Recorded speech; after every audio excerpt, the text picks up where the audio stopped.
You remembered, okay, so my Auburn, food connoisseur vibes are continuing to grow. The chicken parm I haven't found yet, but I do really enjoy the second favorite thing to eat is cheeseburger and french fries. So I like Sheila C's and I like the Hound.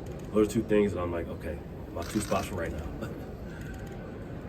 Milkshake at Sheila C's. Do you go vanilla or chocolate? Vanilla. It's much better. Chocolate tastes too much like ice cream to me as far as milkshake. So I like to eat everything together. Cheeseburger, one bite, two french fries, sip of milkshake. I can't do that with the chocolate. It messes my stomach about to take out. That's fair. How do you see your role in this defense in this kind of upcoming season? Yeah, I see my role as unique. I see myself being able to do a lot of different things: rush the passer, stop the run, cover tight ends, running backs, and drop in zone coverage. But particularly what makes me unique is that I have a ton of experience in this conference, playing various different fronts, various different people, various different programs in a lot of different ways. So I think that provides a uniqueness. Additionally, my leadership is going to be able to be showcased every single day on Saturdays. Jalen McLeod, what have you kind of seen? I know y'all haven't done full scale practices yet. Okay, what have you seen out of him? J-Mac, man, that dude's athletic. He's freaky. He's twitchy. The dude I'm excited to share the field with. I'm excited to continue to learn from him in terms of pass rush. I'm excited to be able to grow a relationship with him off the field as well. And I'm excited for y'all to see him on Saturdays. Dude's twitchy. Dude can rush the passer. He's a great athlete, a great person, and a great player. How wild is it to see a guy his size be as effective as a pass rusher as he is? I mean, you think about it, all the jacks we have in our position group are different types of players, different body types, different movement skills, everything in between. But you see his success on the field, and pass rush is a lot about effort, a lot about hands, a lot about athleticism and twitch. He has every single attribute you can think of. So it's just amazing to see that in works. And I haven't seen it in practice yet, but I've seen it in drills, different things like that, and game film. So I'm excited to see it. How do y'all skill sets vary? I know that he's maybe like a third down type guy. What have you kind of seen out of that? And I guess what do you think you bring to the table in terms of your pass rushing skill My set? skill sets vary just firstly in size. I'm 6'6", 275. He's 6'2", 230, 235. So just in size, we just look a lot different. But in terms of skill set, I have a ton of length, I have a ton of experience, and I know how to stop the run at a high level. And also I'm a player that's played in this conference a ton. He's a guy that's unique in a way, super twitchy, athletic. He's played at a high level and rushed the passer at a high level. So I think uniquely we're going to marry up and provide a nice 1-2 punch per se in the jack room. We have other guys as well that are going to continue to contribute, but our skill sets, bounce off each other in a way. How much do you think you're going to be playing defensive end, and how fluid are those two positions together? With Coach Roberts, they're very fluid because he's a multiple front kind of guy. So I won't play too much of 3 down, a 3-point stance in, but I'll play on the other side, and we'll be able to share the field in multiple different fronts. How often does Jalen brag about those 2 strips with Texas A&M? He doesn't. He's a humble guy. He's an amazing player and an amazing person. Like I said, he doesn't brag about it, but again, we see it on tape. That's amazing. I've never seen that in my life. So I watch it. I'm like, dang, Jalen, you did that? What did it feel like? I don't know. I just blacked out, man. I said, hey, you're a ball player. You've been talking about kind of coming back here and seeing a lot of your old coaches. Another one of your old coaches, Derek Mason. I mean, back again. I mean, what was it like to see him and get to interact with him? Coach Mason has known me since I was 16 years old. So that's just, brought joy to my heart to see him, see that he's happy, see he's enjoying his life, taking a sabbatical from coaching. But he's a guy that I connected with, a guy that recruited me at a place like Vanderbilt to play a position that, I played offense mainly in high school. So he's a byproduct of his recruitment, and him allowing me to play college football at Vanderbilt is the reason why I'm here today, sitting here talking to you guys. So I'm just super thankful for him and God placing him in my life.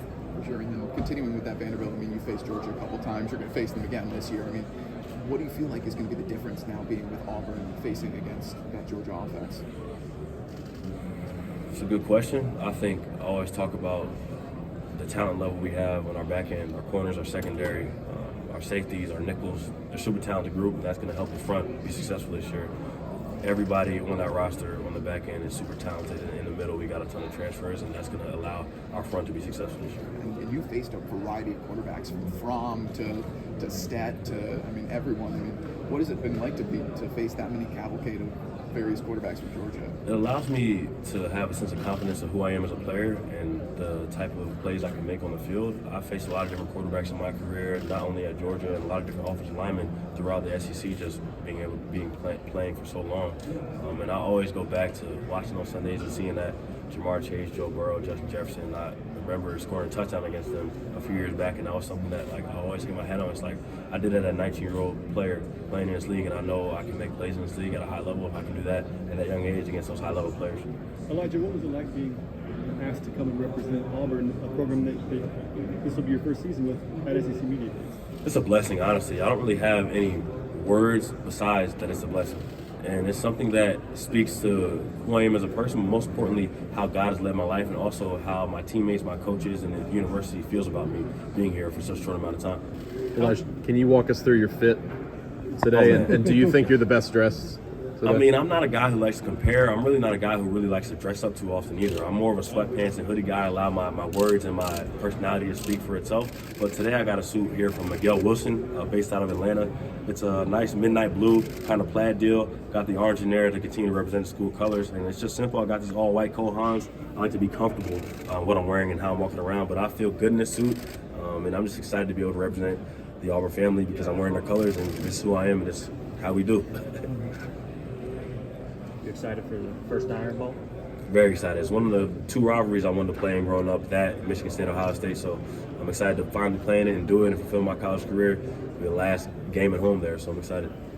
Where do you think you guys left off in the spring in terms of where the defense was, like install wise, and getting things figured out with your new coaches? Like, where do you think fall camp is going to begin for you guys? I think it comes down to two words: chasing improvement. And we have improved so much from January to where we sit now today in July. And if we continue to do that every single day, improve, hone in on our process, I'll let the Saturday speak for itself. But I continue to have a belief in who we are as a defense, who we are as a team, because I've seen how far we come from January to July, and we've added more talent and more people who are continuing to elevate this program in a positive way. It always seems like from the beginning, Coach Freeze has kind of, taking things one day at a time with y'all, not trying to do too much at once, kind of sort of building blocks. How important do you think that is in a transition year to just say, hey, we'll go one day at a time and kind of see where things go? Another old adage, Rome wasn't built in a day, and I think you continue to build a roster that's talented and that's fluid from top to bottom as you continue to grow as a program from year to year. And I think Coach Freeze and the recruiting staff have done an amazing job of recruiting transfers to continue to come in and contribute right away with a ton of college football experience.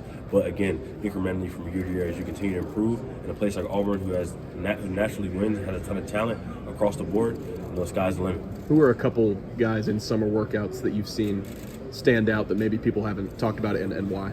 As far as offense, defense, or everybody in between? Just anybody you've noticed kind of stand out? Yeah, I think Austin Keys has been amazing. He's been stand out. Lawrence Johnson on the defensive line. I think two people as well on the defensive line. Jason Jones, Marcus Harris, guys who played here, who've made plays here that continue to showcase who they are as people and as players on and off the field in leadership positions. And I think I just love our receiver room. I really do. I love our receiver room. Obviously, everybody talks about the running backs, how talented they are, but I really do love our receiver room and how much talent from top to bottom. They have youth, they have experience, they have size, they have length, they have athleticism. I'm excited to see all those receivers showcase who they are. Following up on that, I apologize if you've been asked this already. With the offensive line, I guess Cam Stutz over there has been around, leader in the program. I guess what have you seen from that element of the team, and maybe him specifically, when you do practices? Well, once again, I always, I played in this league before, and I know what good offensive line looks like. I know what some not so good offensive line looks like, and I love the improvement and the coaching this offensive line room has taken from Coach Thornton and the transfers we brought in to continue to elevate our room, and what's in turn will elevate our team. So I'm excited for them to do what they do on Saturdays and continue to represent the Auburn family well. But like I said, there's a ton of talent in that room because of the transfers and different recruits we have, and also Coach Thornton is an amazing coach and got those guys coached up every single day. Honestly, it challenges me. It challenges me for the better because I'm up against some of the best people and players I've ever played against in my life every single day in practice. So it's going to allow me to be better personally as well. And as a